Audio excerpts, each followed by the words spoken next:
I hear geese. That's exciting. That means, oh, there they are. That's a pretty good gathering. Yeah. That's exciting. That means it's over. Oh, there's 2 sets. Yeah. Oh, 3. Oh my goodness. I'm really excited. You're like, oh, I gotta edit all this out. So much to edit. All right, y'all, welcome back. Keeping up with the Dyers. So today we're just kind of walking around the farm. We had talked in the North Carolina vlog sort of about, you guys are caught up, you're in the same state as us.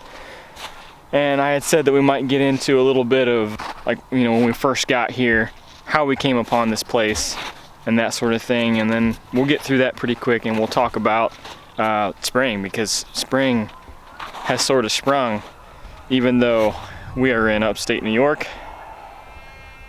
in the North Country, and spring is always a little bit behind here than it is in the other places we've been. So we got here June 2018. Yeah. We decided, because we were just tired, honestly, tired of setting up a new farm, spending so much time and effort and a lot of money, honestly, to get farms sort of the way we wanted them. And then it just seemed like, we'd move and have to do it all over again. Not that we didn't like the farm, it was a little disheartening. Every time we felt like we would be there for longer than we were. Yeah. Because each time we're like, okay, well, we'll go ahead and, like in Ohio, we'll buy this farm because we're gonna be here for a long time. This could be our forever home. Then in in Alabama, we're like, we're just gonna rent because it won't be forever. But then it was even shorter than we thought it would be. And then we thought for sure we'd get lost at Fort Bragg and be there for a good long while.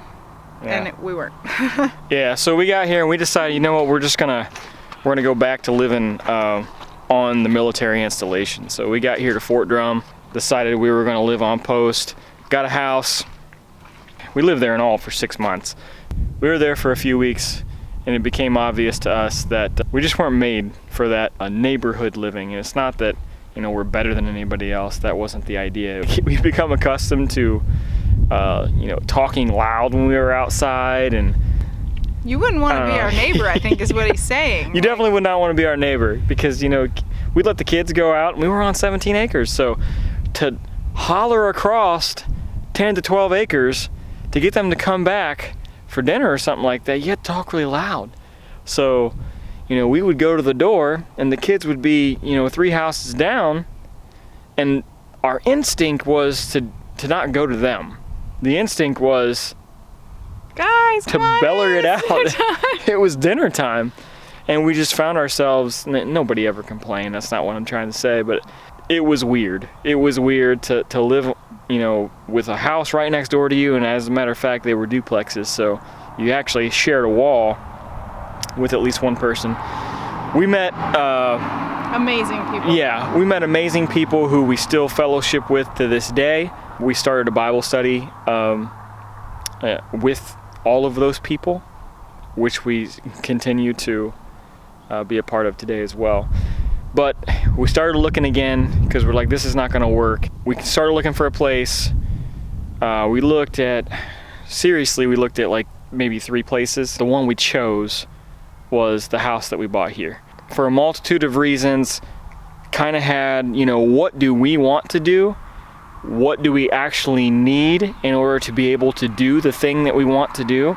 But also keeping in mind that we're not going to stay here forever, and we have to be able to either rent or sell this place eventually. And we've never actually bought a place with that in mind. Yeah. How will we offload this? Yeah. That's never been the plan. Yeah, this is the first time we ever worked that in the plan, which is amazing because maybe we were just thought, that it would be hard to go 3 for 3 with getting rid of a place that we were only looking at for ourselves. We are in a little town that's 15 minutes from Fort Drum, New York. We have almost 3.5 acres. It's a 4-bedroom house, 2-bathroom, 2-car garage. This little barn right here was here already.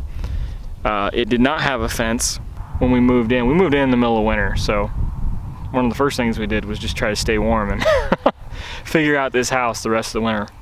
But as soon as all the snow melted in about April, before we brought the horses back, like right before we brought the horses back. Put all this fence in right here. We probably fenced in about 2 acres. It was mostly, you know, Maddie and a Mazra. Bubby helped a little bit, and myself. We had just got the tractor right before that, so we could dig all the holes, and that was really the first really property improvement we did. So the next thing we did after we built the fence and got the horses back here was we started to work on the barn to make it more livestock friendly, I guess. This whole side of the barn, I mean, you see a wall here now, but this door right here just went straight all the way through the barn to the back side over there where there's another door. It was just like a lean-to where you could drive straight through it if you needed to. The rest of the barn, you see this, and I'll try to find some pictures too, and you see this kind of like ledge right here where we have the hay on top. That went all the way across. We cut that part out there so we could put that stall right there in. We really just did a lot of work in here.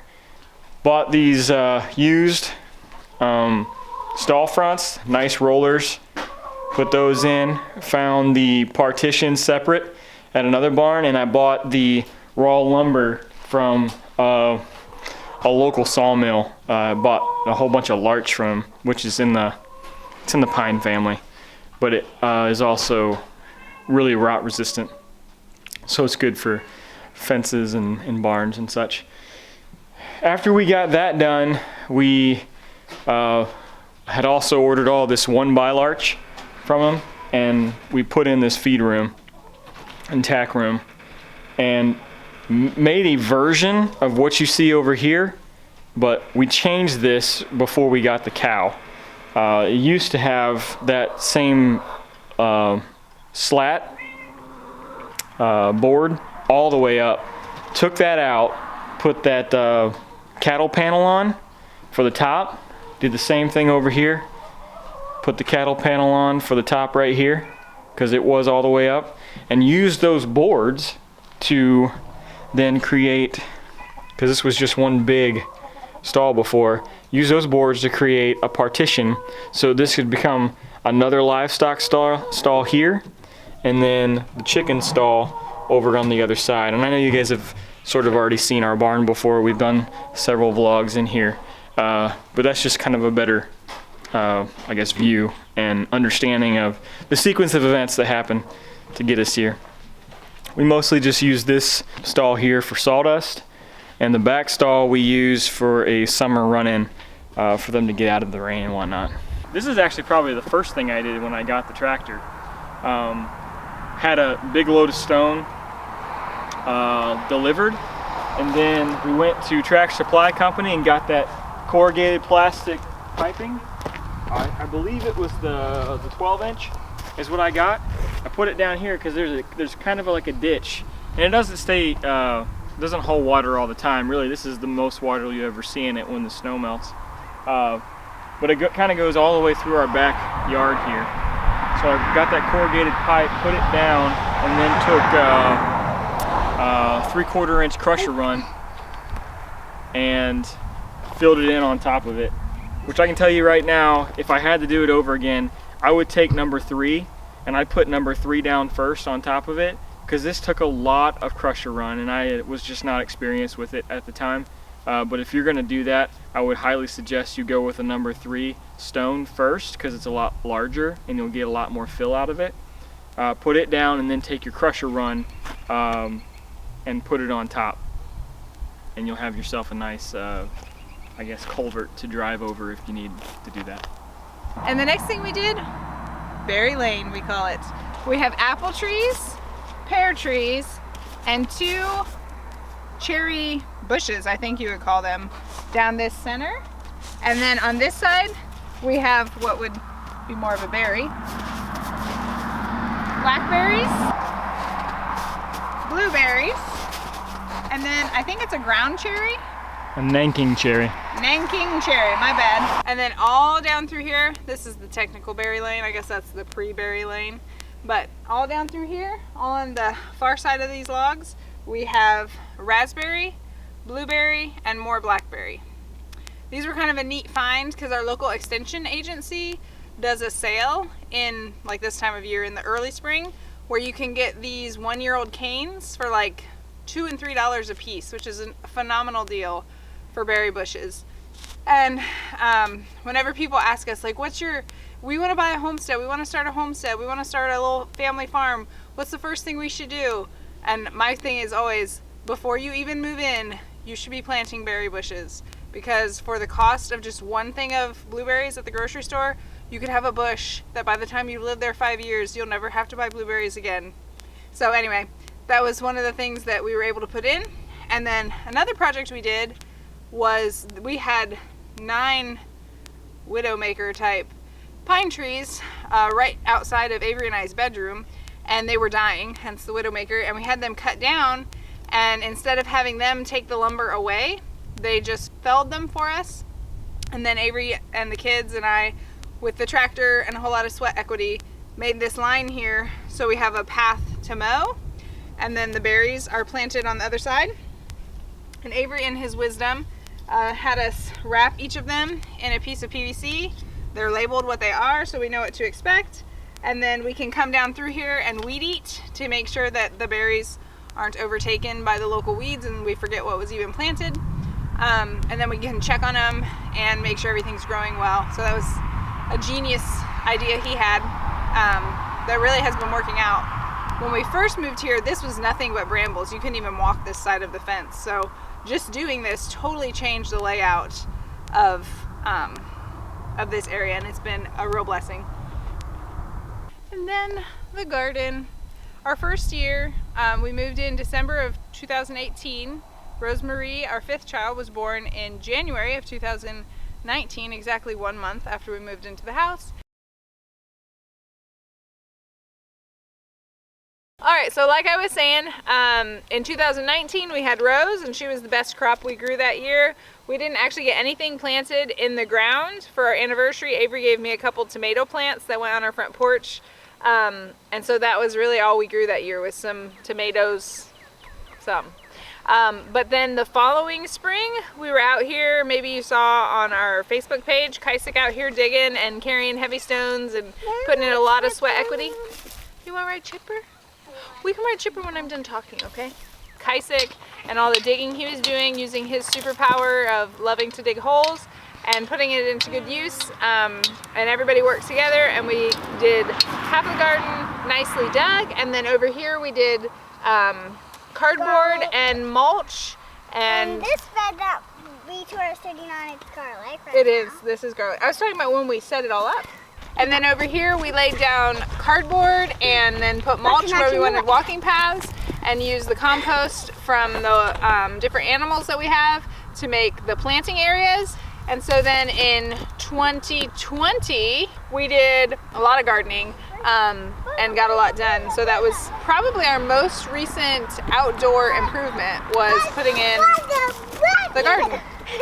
So this year what we want to do is extend our garden from what we did last year into this area right here down to the end of the fence. The way we're going to do that is the same way we did the garden over there. We're not going to do the dug beds because the no-dig beds are just way easier to do, and we have the material we need to do it with. Compost we started last year and the boxes that we still have over from last year. So we'll continue with the box laying out to the end of the fence.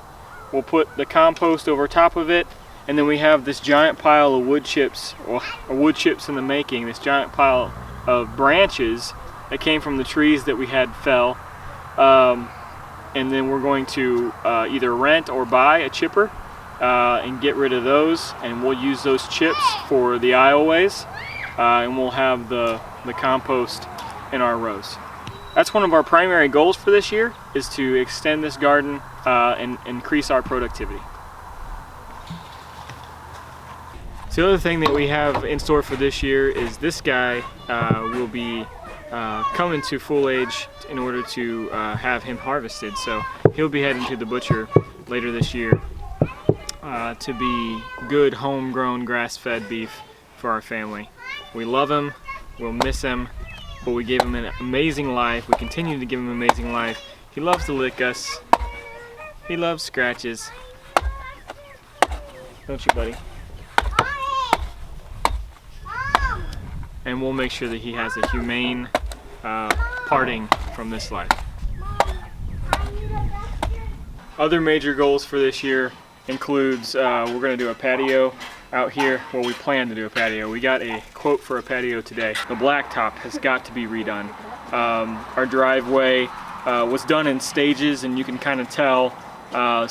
We need to make it fit what is here now, namely the garage. The driveway only goes to half of the garage door and the rest of it is grass. So we want to make sure we take care of that. Another thing that we've started in the house is a half bath, and I need to finish that this year, which should be done really before we get in the full swing of summer. Last major goal for this year is we need to run electric to the barn. We sort of already ran electric to the barn in terms of the line, but we need to get it hooked up on both sides, get lights strung up in the barn, get switches strung up in the barn, and that sort of thing. Hey, so there you have it. We took you through how we got here, the things that we did when we first got here, when we were new to the North Country, and then sort of the projects that we've done along the way. If you like these videos, like, subscribe, share them with your friends, leave us a comment, let us know what you're thinking, what you want to see, videos that we could do, vlogs that we can do in the future that you might be interested in. Like we always say, y'all have a blessed day.